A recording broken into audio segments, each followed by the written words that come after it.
بسم اللہ الرحمن الرحیم۔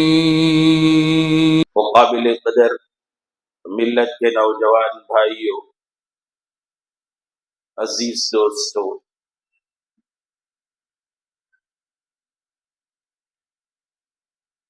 صحابہ میں سے 10 صحابہ ایسے ہیں جن کو سرور دو عالم رحمت للعالمین صلی اللہ علیہ وسلم نے دنیا ہی میں بشارت اور خوشخبری سنا دی تھی کہ یہ جنتی ہیں۔ ان میں سب سے پہلا نام ابو بکر، پھر عمر، پھر عثمان، پھر حضرت علی رضی اللہ علیہ اجمعین کا آتا ہے، جن کے بارے میں گزشتہ ہفتوں سے گزرے ہوئے دنوں میں ان حضرات صحابہ سے متعلق کچھ معروضات آپ نے سنا۔ انہی عشرہ مبشرہ میں سے 5ویں نمبر پر سیدنا حضرت عبد الرحمن بن عوف رضی اللہ عنہ کا نام آتا ہے۔ ان کو بھی رسول اللہ صلی اللہ علیہ وسلم نے فرمایا عبد الرحمن فی الجنہ، عبد الرحمن جنت میں ہوں گے۔ آج کی اس جمعہ سیدنا حضرت عبد الرحمن بن عوف رضی اللہ عنہ سے متعلق کچھ معروضات عرض کرنے کا ارادہ ہے۔ دعا فرمائیے اللہ تعالی ہم سب کو کہنے کے بعد، سننے کے بعد عمل کی توفیق نصیب فرمائے، حضرات صحابہ جیسی زندگی گزارنے کی اللہ توفیق نصیب فرمائے۔ آپ کی خصوصیات میں سے 3 بڑے بڑے خصوصیات، ایک آپ کی علمی وجاہت، دوسرا آپ کی بہادری اور شجاعت، اور تیسرا آپ کی مالداری اور سخاوت۔ یہ تینوں چیزیں سیدنا حضرت عبد الرحمن بن عوف رضی اللہ عنہ کو جنتی بنا دیا۔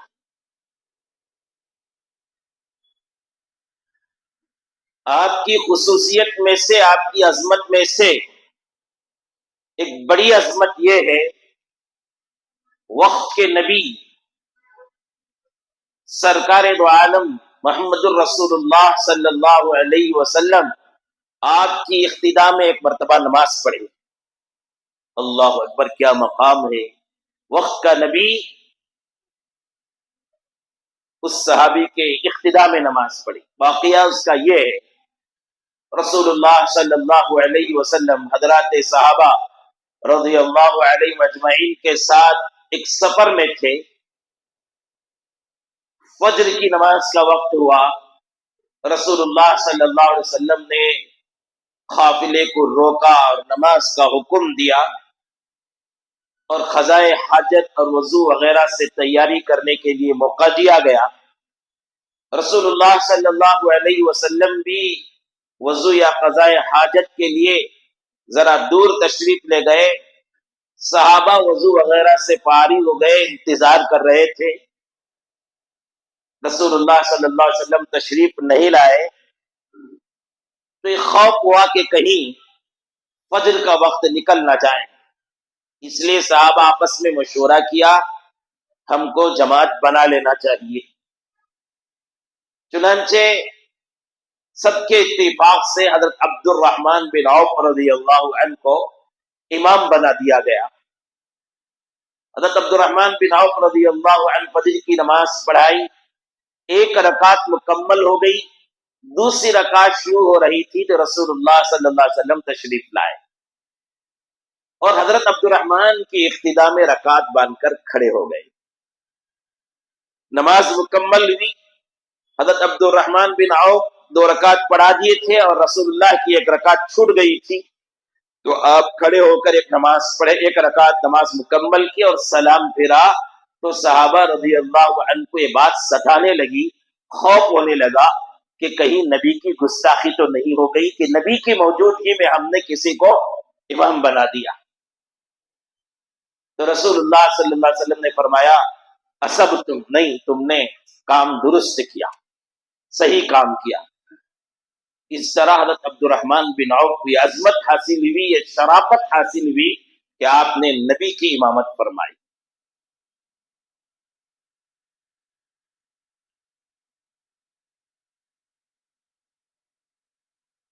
سیدنا حضرت عبد الرحمن بن عوف رضی اللہ عنہ ایک صحابی رسول تھے، اللہ نے آپ کو خوب مال عطا کیا تھا، ایک بڑے تاجر اور بزنس مین تھے آپ،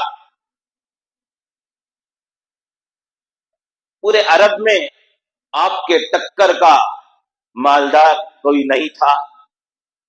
آپ کے مالداری کا اندازہ تاریخ کے کتابوں میں لکھا ہے، جب آپ وفات پائے تو 3 ارب 20 کروڑ کیش پیسہ تھا۔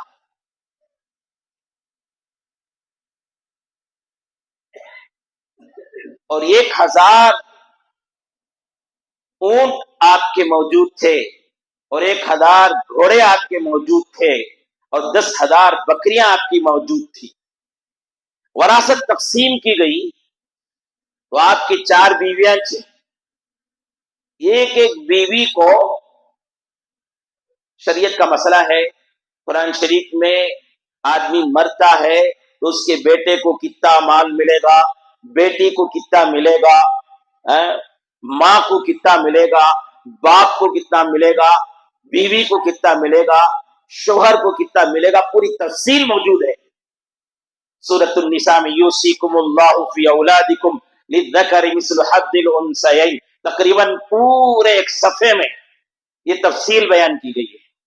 تو بیوی کا مسئلہ ہے، حضرت عبد الرحمن بن عوف رضی اللہ عنہ کے 4 بیویاں تھیں، تو بیوی کا مسئلہ یہ ہے کہ اولاد کے ہوتے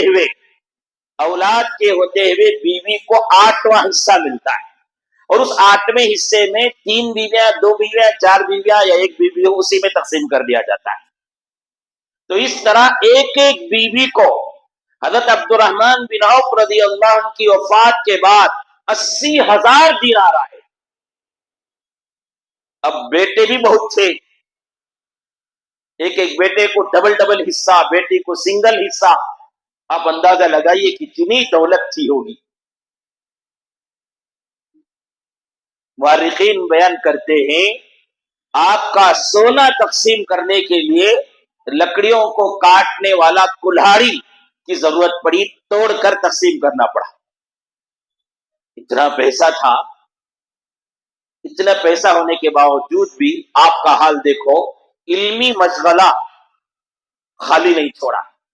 بہت سے لوگوں کا حال ہوتا ہے جب پیسہ آ جاتا ہے تو وہ علم سے بے نیاز ہو جاتے ہیں، وہ سوچتے ہیں کیا ضرورت مجھے علم حاصل کرنے کی، بڑے بڑے ڈگریاں حاصل کرنے والے میرے ہاتھ کے نیچے کام کرتے ہیں، ایک اشارے پر علم کے ہر مشکل حل کر دیں گے، مجھے کیا ضرورت تھی۔ حضرت عبد الرحمن بن عوف عام الفیل، یعنی جس سال ابرہہ بادشاہ نے کعبۃ اللہ کو ڈھایا تھا اس وقت پیدا ہوئے تھے۔ مدینے میں آنے کے بعد مالدار ہوئے، اور مالدار ہونے کے بعد علم حاصل کیا۔ آپ محدث بھی ہیں، بڑے عالم دین بھی ہیں۔ عام طور پر لوگ بڑی عمر میں پہنچنے کے بعد سوچتے ہیں کہ اب مجھے علم حاصل کرنے کی ضرورت نہیں ہے، یا مجھے علم حاصل کرنے کا میرا میدان نہیں ہے، ایسا سمجھتے ہیں۔ اتنے بڑے ارب پتی ہونے کے باوجود آپ برابر علم حاصل کیا۔ آپ کے علمی کارناموں کو کچھ بیان کر دوں میں۔ سخاوت تو حضرت عثمان کی آپ نے سنا، حضرت عبد الرحمن کی سخاوت بھی آپ سنیں گے انشاءاللہ۔ پہلے علمی مشغلے کو آپ بیان کر دوں۔ حضرات صحابہ رضی اللہ عنہ میں سے بہت سے صحابہ کا ایک خاص مشغلہ تھا، اپنے کاروبار کے ساتھ، اپنی تجارتوں کے ساتھ، اپنی ملازمت کے ساتھ، اپنی دکانداری کے ساتھ، اپنی تجارت کے ساتھ کچھ حصہ رسول اللہ صلی اللہ علیہ وسلم کے ساتھ گزارتے تھے، اس نیت سے کہ آپ کی خدمت کریں اور آپ سے علم دین سیکھیں۔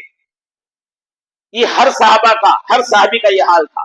لیکن 5 صحابہ کے بارے میں آتا ہے، 5 صحابہ کے بارے میں آتا ہے کہ انہوں نے یہ طے کر لیا تھا دو مل کر کہ آپ نبی کی خدمت میں رہیں گے۔ اگر میں بازار میں رہا یا میں نبی کی خدمت میں رہا اور آپ بازار میں رہے تو نبی صلی اللہ علیہ وسلم اپنی مجلس میں جو بھی فرمائیں گے 24 گھنٹے میں سے جب بھی آپ ان کے پاس رہیں گے، جو بھی آپ سیکھیں گے میری غیر موجودگی میں مجھے آپ وہ سکھا دیں گے، اور میں مجلس میں رہوں میں سیکھوں گا تو آپ جب آئیں گے تو میں آپ کو سکھا دوں گا۔ ان میں سے حضرت عبد الرحمن بن عوف کا نام آتا ہے، عرب پتی، بڑا تاجر، آپ کا نام آتا ہے۔ آپ کا حال یہ تھا، رسول اللہ صلی اللہ علیہ وسلم کی خدمت میں لگے رہتے تھے اور علمی پیاس بجھاتے تھے، بہت علم حاصل کیا۔ حضرت جناب محمد رسول اللہ صلی اللہ علیہ وسلم سے جو علم حاصل کیا ان میں سے کچھ مثالیں میں آپ کو بیان کر دوں۔ رسول اللہ صلی اللہ علیہ وسلم کے ساتھ ایک مرتبہ کہیں جا رہے تھے، رسول اللہ صلی اللہ علیہ وسلم چلتے چلتے چلتے ایک باغ میں جا کر سجدے میں پڑ گئے۔ حضرت عبد الرحمن بن عوف ان کے پیچھے پیچھے گئے، ان کے باڈی گارڈ کے طور پر کہ آپ کو کوئی حملہ نہ کر دیں یا کوئی جانور آپ کو تکلیف نہ پہنچا دیں، اس ارادے سے آپ کے پیچھے پیچھے گئے۔ حضرت عبد الرحمن بن عوف فرماتے ہیں کہ رسول اللہ صلی اللہ علیہ وسلم سجدے میں پڑے رہے، بڑا لمبا سجدہ رہا۔ مجھے خوف ہونے لگا کہیں آپ کی روح تو پرواز نہیں کر گئی۔ میں آہستہ سے حرکت کر کے دیکھا تو رسول اللہ صلی اللہ علیہ وسلم باحیات ہیں، تو پھر میں دور ہو گیا۔ سجدے سے فارغ ہونے کے بعد حضرت عبد الرحمن بن عوف رضی اللہ عنہ سے پوچھا، عبد الرحمن کیا بات ہے؟ آپ مجھے حرکت کر کے دیکھیں اور آپ کے آنکھیں سرخ ہو گئیں، گھبرا کر رونا بھی آ گیا تھا۔ حضرت عبد الرحمن بن عوف نے فرمایا کہ مجھے خوف ہو گیا رسول اللہ، آپ اتنا لمبا سجدے میں پڑ گئے تو میں خیال ہوا کہ کہیں آپ کی روح نہ نکل گئی ہو، اس خوف سے میں آپ کو حرکت کر کے دیکھا اور مجھے رونا بھی آ گیا۔ تو حضرت جناب محمد رسول اللہ صلی اللہ علیہ وسلم نے فرمایا، عبد الرحمن میں کیا بتاؤں آپ کو، ابھی میرے پاس جبرائیل آئے تھے اور یہ خوشخبری دی کہ میری امت میں سے جو بھی میرے اوپر ایک مرتبہ درود شریف بھیجے گا، درود پڑے گا، اللہ رب العالمین اسے 10 نیکی عطا کریں گے اور اس کے 10 گناہ معاف کریں گے۔ میں اس خوشخبری پر سجدے میں گر گیا شکر ادا کرنے کے لیے۔ یہ حضرت عبد الرحمن بن عوف رضی اللہ عنہ کی روایت ہے۔ اور ایک مرتبہ سیدنا حضرت عمر فاروق رضی اللہ عنہ کا زمانہ تھا، آپ امیر المؤمنین تھے، آپ کے خواص میں سے حضرت عبد الرحمن بن عوف بھی تھے۔ حضرت عمر فاروق رضی اللہ عنہ جو امیر المؤمنین تھے، ان کے خواص لوگوں میں سے، خاص لوگوں میں سے حضرت عبد الرحمن بن عوف بھی تھے۔ یہاں تک کہ جب آپ کی شہادت کا واقعہ آیا تو آپ نے 6 ناموں کا تذکرہ کیا، میرے بعد ان میں سے 6 آدمیوں میں سے جسے چاہے تم خلیفۃ المسلمین بنا سکتے ہیں۔ ان میں سے حضرت عبد الرحمن بن عوف رضی اللہ عنہ کا نام تھا، اور یہ تک فرما دیا تھا کہ اگر کوئی رائے، یہ 6 آدمیوں میں سے کسی ایک رائے پر لوگ متفق نہیں ہوئے تو حضرت عبد الرحمن بن عوف جس کو امیر المؤمنین بنائیں گے وہ طے ہو جائے گا۔ چنانچہ حضرت عبد الرحمن بن عوف نے 6 آدمیوں میں سے حضرت عثمان کو امیر المؤمنین ہونے پر آپ نے بیعت فرمایا تھا۔ تو آپ کے خواص میں سے تھے، تو سفر میں تھے، ملک شام کا سفر تھا، خبر ملی، خبر دینے والوں نے دیا کہ ملک شام میں طاعون کی بیماری پھیلی ہے۔ طاعون کی بیماری کے بارے میں مشہور تھا کہ وہ ایک دوسرے کو لگتی ہے، اور وہ مہلک بیماری ہے، جان کو ہلاکت میں ڈالنے والی ہے. تو حضرت عمر فاروق رضی اللہ عنہ ملک کے شام سے دور فاصلے پر ہی پڑاؤ ڈالا. صحابہ سے مشورہ کیا کیا جائے کہ ہم کو ملک شام جانا ہی یا نہیں جانا ہے. صحابہ جو موجود تھے ان میں سے کسی نے جواب نہیں دیا. حضرت عبد الرحمن بن عوف رضی اللہ عنہ اٹھے اور عرض کیا، امیر المؤمنین میں نے اپنے کانوں سے سنا حضرت جناب محمد رسول اللہ صلی اللہ علیہ وسلم نے فرمایا جس بستی میں طاعون کی بیماری پھیلی ہے وہاں کے لوگ اس بستی چھوڑ کر نہیں نکلیں اور وہاں سے باہر رہنے والے لوگ اس بستی میں داخل نہ ہو. یہ رسول اللہ صلی اللہ علیہ وسلم سے میں نے علم حاصل کیا ہے. تو لہذا ہم کو اجازت ہے کہ ہم جو ہے اس بستی میں داخل نہ ہو. چنانچہ حضرت عمر فاروق رضی اللہ حضرت عبد الرحمن بن عوف کے بتائے ہوئے اس مسئلے پر عمل کرتے ہوئے نکل کر مدینہ واپس چلے گئے. اسی طرح ایک نماز کا مسئلہ آتا ہے. ایک صحابی نماز پڑھا رہے تھے، ان کو بھول ہو گئی، 2 رکعت کی 1 رکعت کی بول کے. سلام پھیرنے کے بعد اب ان کو شک ہو گیا کہ میں 2 رکعت پڑھایا ہوں یا 1 رکعت پڑھایا ہوں. اور اس مجلس میں حضرت عبداللہ بن عباس رضی اللہ عنہ بھی تھے، بہت بڑے صحابی، بہت بڑے فقیہ، بہت بڑے محدث، بہت بڑے مفسر ہیں. اتفاق سے ان کو بھی اس وقت اس مسئلے کے بارے میں استحضار نہیں تھا، خاموش رہے. حضرت عبد الرحمن بن عوف رضی اللہ عنہ نے فرمایا میں نے میرے نبی محمد رسول اللہ صلی اللہ علیہ وسلم سے سنا ہے جس آدمی کو نماز میں 1 یا 2 رکعت کے بارے میں شک ہو جائے، 4 یا 3 رکعت کے بارے میں شک ہو جائے، تو ایسے آدمی کو چاہیے کہ وہ آدمی کم والی رکعت پر اپنا دل جما لے اور اس کے بعد اسی کے اعتبار سے نماز پڑھ کے سجدہ سہو کر لے. فقہا نے یہاں پر اس حدیث کے روشنی میں بڑی تفصیل بیان کی ہے. میں آپ کو بتا دوں یہ بار بار پیش آنے والا مسئلہ ہے سب کو بھی. اگر کسی آدمی کو شک ہو جائے کہ میں نے 2 رکعت پڑھی ہے یا 1 رکعت پڑھی، 3 رکعت پڑھی ہے، 4 رکعت پڑھی، اسے شک ہو جائے تو فقہائے کرام نے بیان فرمایا ہے، ہر فقہی کتاب میں مسئلہ موجود ہے. اگر زندگی میں اس طرح پہلی مرتبہ پیش آیا ہے، کیا ہے؟ زندگی میں اس طرح پہلی مرتبہ پیش آیا ہے یا کبھی کبھی اس طرح پیش آتا ہے، تو ایسے آدمی کے لیے یہ ہے کہ وہ نماز جو شک پیدا ہو گیا اسے چھوڑ کر پھر شروع سے پڑھ لیں. سمجھ میں آ گیا؟ شروع سے پڑھ لیں. اگر پہلی مرتبہ اس طرح کا مسئلہ پیش آیا ہے یا ایسا آدمی ہے جسے کبھی ایسا مسئلہ پیش آتا ہے، سال میں 2 سال میں 3 سال میں ایسا مسئلہ پیش آتا ہے، تو ایسے آدمی کو چاہیے کہ وہ نماز ہی کو چھوڑ دیں، شروع سے پڑھ لیں. نہیں، بعض دفعہ ایسا ہوتا ہے. رسول اللہ صلی اللہ علیہ وسلم کے زمانے میں مسئلہ پیش آیا تھا، میں آپ کو پہلے بتایا ہوں. ذوالیدین بول کے ایک صحابی ہیں، روایت کرتے ہیں ذوالیدین اس لیے 2 ہاتھوں والے، تو سبھی 2 ہاتھ والے تھے، ان کے لیے خاص کیا ہے؟ تو ان کا خاص مسئلہ یہ تھا کہ وہ 2 ہاتھ سے اللہ کے راہ میں خرچ کرتے تھے. تو رسول اللہ صلی اللہ علیہ وسلم نے ان کو لقب دے دیا ذوالیدین، 2 ہاتھ والا. وہ صحابی نقل کرتے ہیں کہ رسول اللہ صلی اللہ علیہ وسلم ظہر کی نماز میں ایک مرتبہ پڑھائے اور 2 رکعت میں سلام پھر کر بیٹھ گئے، اور حضرت جناب محمد رسول اللہ کا اتنا روب تھا، اتنا دبدبا تھا، صحابہ میں سے کسی کو بولنے کی ہمت ہی نہیں ہوئی اے رسول اللہ آپ نے 2 رکعت پڑھائی ہے بولے. خاموش رہے.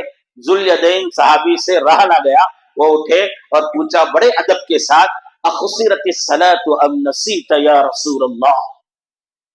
آپ نے پوچھا اے رسول اللہ کیا 4 رکعت کو 2 رکعت کر دیا گیا ہے آج سے یا آپ بھول گئے؟ تو رسول اللہ صلی اللہ علیہ وسلم نے فرمایا 2 میں سے کوئی سا بھی نہیں ہوا، میں پورے 4 رکعت پڑھایا ہوں.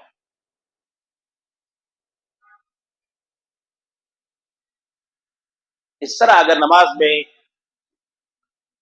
بھول ہو جائے امام سے، مسئلہ یہ ہے کہ پیچھے پڑھنے والے سبحان اللہ کہیں یاد دلانے کے لیے، سبحان اللہ کہیں. اللہ اکبر بولتے ہیں لوگ، طریقہ ایسا نہیں ہے. سبحان اللہ کہیں. عورتوں کی جماعت بنا رہے ہیں، عورتیں اگر پیچھے ہیں تو ان کے لیے سبحان اللہ بھی کہنے کی اجازت نہیں، ان کو کس طرح مارنے کے لیے کہا گیا، ہتھیلی کو الٹا کر کے ایسا ایسا مار کے اشارہ کرنے کے لیے کہا گیا۔ تو بہرحال ذوالیدین صحابی نے کہا کہ نہیں یا رسول اللہ، دو میں سے ایک ہوا ہے، یا تو نماز کم کر دی گئی ہے یا آپ بھول گئے ہیں۔ رسول اللہ صلی اللہ علیہ وسلم نے صحابہ سے پوچھا کیا ایسا ہوا؟ ذوالیدین جو کہہ رہے ہیں، صحابہ نے کہا یا رسول اللہ ایسا ہی ہوا ہے، آپ 2 رکعت میں سلام پھر دی۔ یہ وہ زمانہ تھا نماز کے درمیان بات کرنے کی اجازت تھی، اس لیے رسول اللہ صلی اللہ علیہ وسلم نے اٹھے اور 2 رکعت نماز پڑھا دیا اور کہا کہ نماز ہو گئی۔ اس کے بعد مسئلہ یہ ہو گیا کہ نماز کے درمیان اگر اس طرح مسئلہ بھی پیش آ جائے تو بات کرنے کی اجازت نہیں ہے، نہ بات کریں گے تو نماز ٹوٹ جائے گی۔ تو بہرحال مسئلہ یہ ہے کہ اگر بار بار کسی آدمی کو اس طرح کا مسئلہ پیش ہوتا ہے، 2 رکعت پڑھے گی، 4 رکعت پڑھے گی، 1 رکعت پڑھے گی، 2 رکعت پڑھے گی بول کے، تو فقہائے کرام ان کے لیے حوصلہ بیان کرتے ہیں کہ ایسا آدمی نماز میں تحری کرے، غور کرے، کتنا ہوا بول کے غور کرے۔ غالب گمان جس طرف ہے، غالب گمان آپ کا کہہ رہا ہے 4 رکعت ہوئے ہیں بول کے، یا غالب گمان یہ کہہ رہا ہے کہ 3 رکعت ہوئے ہیں، تو غالب گمان زیادہ خیال جس بات کی طرف ہے اس پر مدار رکھتے ہوئے، اس پر بنیاد رکھتے ہوئے نماز کو مکمل کرے اور آخر میں سجدہ سہو کر لے۔ اگر کوئی آدمی ایسا ہے، اگر کوئی ایسا ہے کہ وہ اسے غالب گمان ہی نہیں ہے، 2 رکعت کر کو بھی خیال آ رہا ہے، 4 رکعت کر کو بھی خیال آ رہا ہے، 1 رکعت کر کو بھی خیال آ رہا ہے، 2 رکعت کر کو بھی خیال آ رہا ہے، غالب گمان ہی نہیں ہے، اس سلسلے میں یہ فرمایا گیا، حضرت عبد الرحمن بن عوف رضی اللہ عنہ کی روایت جو ابھی میں آپ کے سامنے بیان کیا نا، اس پر بنیاد رکھتے ہوئے فقہائے کرام نے فرمایا ایسا آدمی یہ کرے کہ غالب گمان کسی کی طرف نہیں ہے، تو 4 رکعت والی اور 3 رکعت والی، 4 اور 3 میں شک پیدا ہو گیا تو 3 رکعت خیال کر لیں، کیا کر لیں؟ 3 رکعت پر دل جما لیں، 2 رکعت یا 1 رکعت میں شک ہو گیا تو 1 رکعت میں دل جما لیں اور اس کے بعد اور 1 رکعت پڑھ لیں۔ اور یہاں پر مسئلہ یہ ہے کہ ہر تشہد میں، ہر رکعت میں تحیت میں بیٹھنا پڑے گا اسے، کیونکہ ہو سکتا ہے وہ آخری رکعت ہو اور آخری رکعت کا تشہد قاعدہ فرض ہے، اس لیے چھوٹ نہ جائے، اس لیے فقہائے کرام نے فرمایا اور ہر رکعت میں بیٹھیں اور اس کے بعد آخر میں سجدہ سہو کر لیں۔ یہ حضرت عبد الرحمن بن عوف رضی اللہ عنہ کا بیان کردہ مسئلہ ہے۔ کروڑ پتی صحابی، بلکہ ارب پتی صحابی، علم حاصل کرنے کے لیے وقت نکالا، وہ بھی کب؟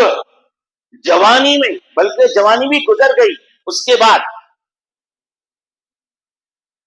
اور ایک مسئلہ بیان کرتا ہوں، حضرت عبد الرحمن بن عوف ہی کا بیان کرتا حضرت عبد الرحمن بن عوف رضی اللہ عنہ ایک صحابی رسول جو ان کے رشتہ دار بھی تھے، خاندان والے تھے، بیمار ہو گئے، ان کی عیادت کے لیے پہنچے، بیمار کی عیادت کے لیے پہنچے۔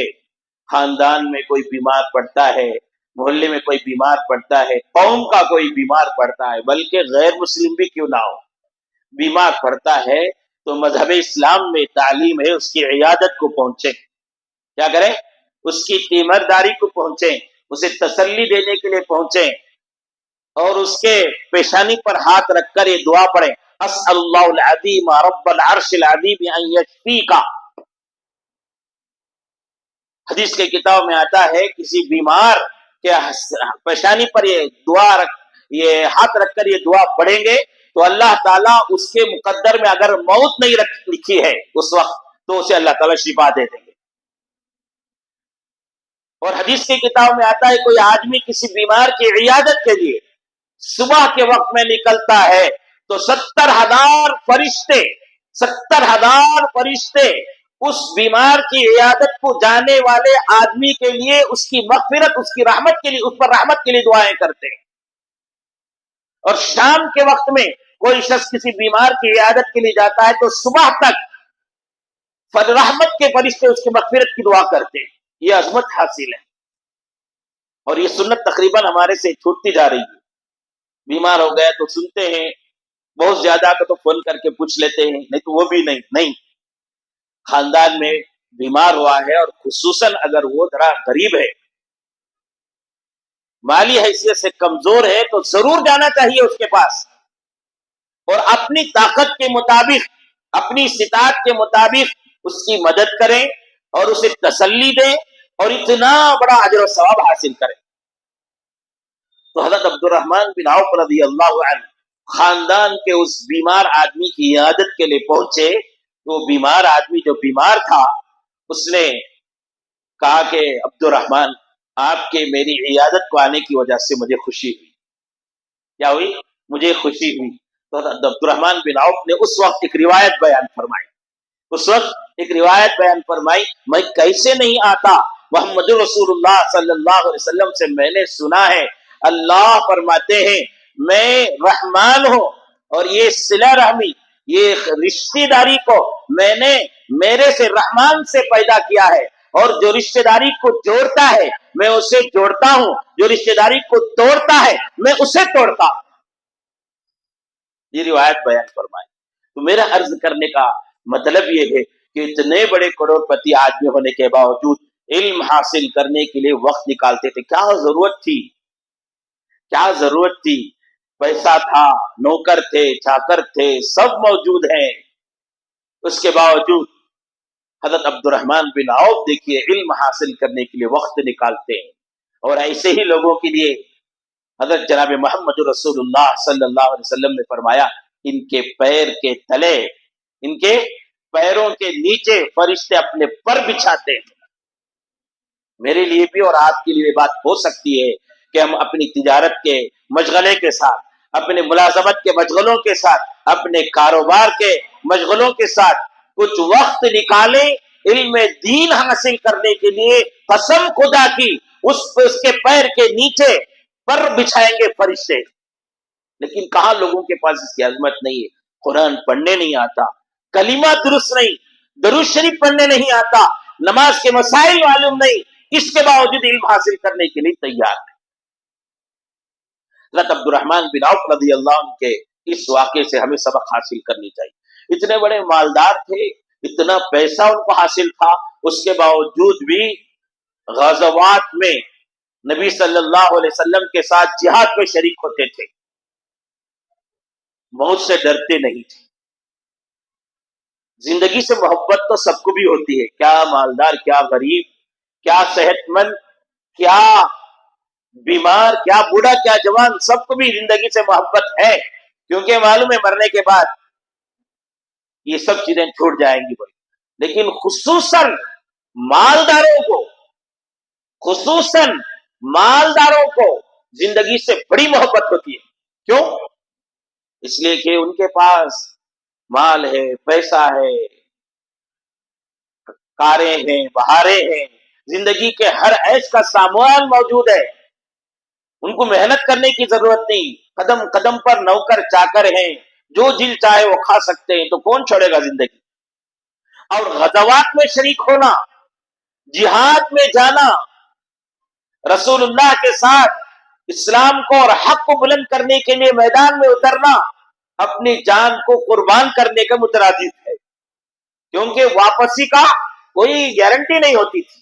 غزوے میں اگر کوئی شریک ہوتا، جہاد میں اگر کوئی رسول اللہ صلی اللہ علیہ وسلم کے ساتھ جاتا، تو واپسی کی کوئی گارنٹی نہیں ہوتی تھی، پتہ نہیں کس کی تلوار کے تلے آ جائے اور ختم ہو جائے، کس کی تیر لگ جائے ختم ہو جائے۔ حضرت عبد الرحمن بن عوف کے بارے میں آتا ہے، اتنے بڑے ارب پتی ہونے کے باوجود، اتنی دولت ہونے کے باوجود، برابر رسول اللہ صلی اللہ علیہ وسلم کی زندگی میں رسول اللہ کے ساتھ ہر غزوے میں شریک ہوتے تھے۔ غزوہ احد کا واقعہ میں آپ کو بیان کر دوں، صرف غزوہ احد کا، ویسے تو اور بہت سے، بعض میں تو رسول اللہ صلی اللہ علیہ وسلم نے حضرت عبد الرحمن بن عوف کو کمانڈر بنا کر بھیجا ہے، وہ روایتیں بھی موجود ہیں۔ صرف غزوہ احد کا واقعہ سنا دو۔ غزوہ احد کے موقع پر حضرت حارث رضی اللہ عنہ روایت کرتے ہیں کہ میں رسول اللہ صلی اللہ علیہ وسلم کو تلاش کرتے ہوئے نکلا تھا۔ غزوہ احد کا واقعہ تو معلوم ہے نا، شروع میں غزوہ احد میں مسلمانوں کو فتح حاصل ہو رہی تھی، رسول اللہ صلی اللہ علیہ وسلم کی ایک نصیحت، ایک فرمان میں تھوڑی سی غفلت کی وجہ سے، تھوڑی سی لاپرواہی کی وجہ سے، یا کہیے کہ اس فرمان کو سمجھنے میں غلط فہمی کی وجہ سے فتح جو ہے